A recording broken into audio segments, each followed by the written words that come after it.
Giving feedback is a skill, not a simple task. It requires careful consideration, a clear intention, and a strategic approach. The goal isn't just to talk, it's to create an opportunity for someone else to learn and improve. One of the most common missteps is getting the timing wrong. Dropping a criticism in the middle of a high-stress moment or saving it for a single formal review a year from now does more harm than good. Feedback, especially when it's actionable, is most effective when it's delivered as close to the event as possible. This allows the recipient to connect the comments directly to the behavior and the outcome, making the lesson stick. But again, be careful that feedback given leans more into the "here's what we can learn from this" territory and away from the finger pointing. If you know anything about root cause analysis, you're already familiar with this approach. Same idea for providing feedback. It's not about blame, it's about accountability, ownership, and growth. Specificity is going to be your best friend here. Vague statements like, "you need to be more proactive," are basically useless. They leave the other person guessing and can lead to frustration.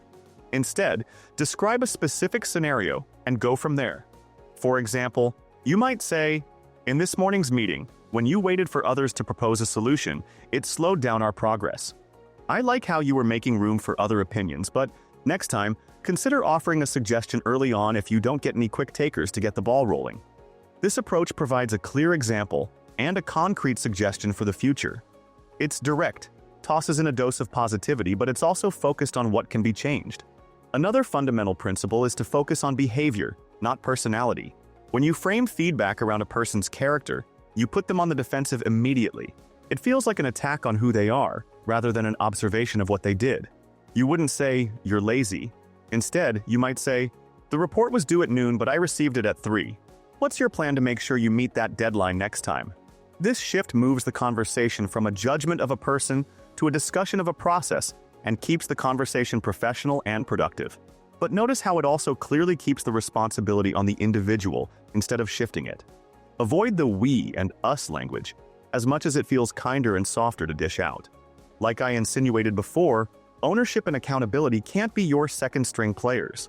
That being said, remember to keep effective feedback as a two-way conversation, not a one-way lecture. This is your chance to offer perspective, not to lay down a final judgment. Frame your comments with a goal of collaboration.